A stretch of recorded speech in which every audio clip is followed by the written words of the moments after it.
At dahil gustong matuto yung labor ko, aba siyempre tinuturuan ko na para magkakaroon naman siya ng skill, no? Kasi hindi naman habang buhay na palagi tayong labor.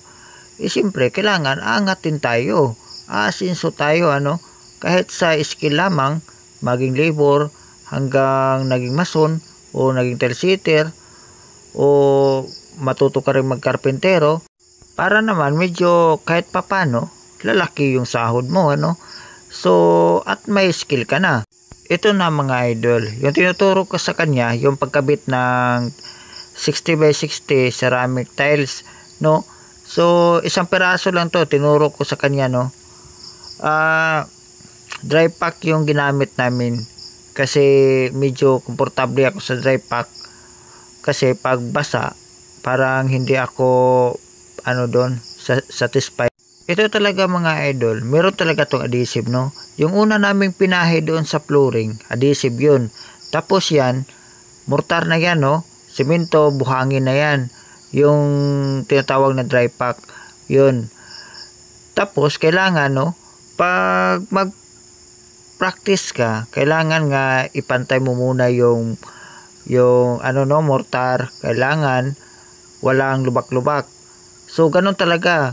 Sa umpisa, mahirap pa yan. Hindi mo talagang makuha diretso, So, kailangan mo pa talagang may guide. So, andyan naman ako, ginaguide ko siya para naman hindi naman ma-damage yung tiles o mabiak man lang. Kasi, hindi pa yan marunong Kailangan nga, andyan talaga ako sa tabi. So, ito na, So, nilatag na ni yung mortar. So, binigyan ko siya ng tiles. So, ganyan nilatag na niya.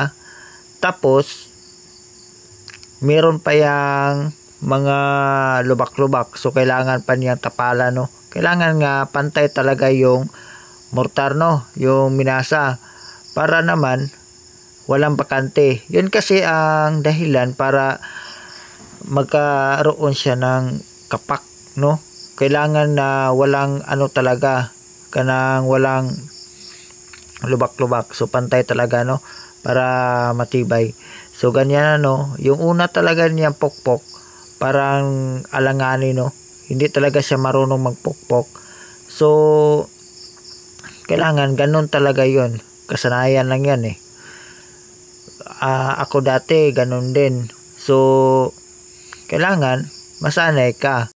Ito kasing labor ko, kursunada talaga to na magkakaroon siya ng skill, Kasi nakita ko naman na medyo siya yung may potential talaga siya na gusto niyang matuto.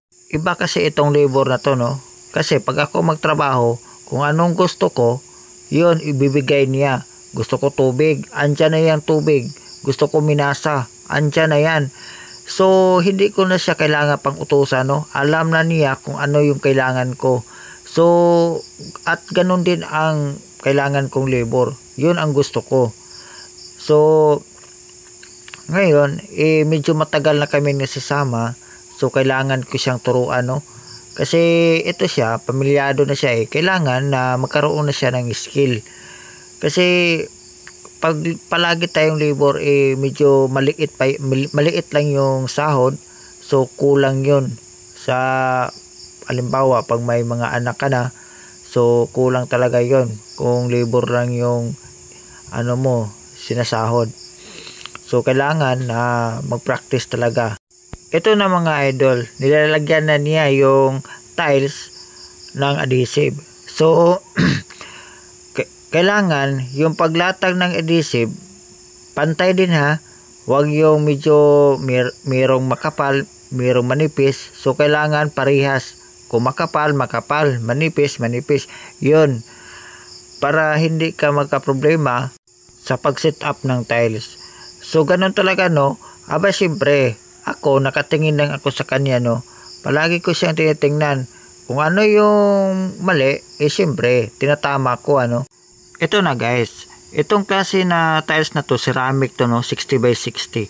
So maganda to, perfect to sa mayroong mga matatanda kasi hindi madulas, So medyo na pagka-rough siya.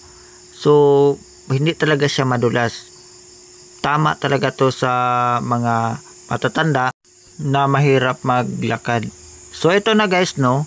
So nilagay na niya yung tiles, baliktad pa naman. So tinatama ko rin, no. So kailangan na hindi talaga magkabaliktad. Meron yang arrow sa likod, meron yang arrow. Kahit sa design, malalaman natin na baliktad yung tiles natin, no. So kailangan alerto tayo, no, sa mga design, no. Meron tayong sinusunod na mga design kasi mahirap na magkabaliktad, lalo na pag na-set up na, no. So kailangan na bantayan talaga natin yung mga design. So ito na, no, natapos na yung isang pirasong tile. So okay.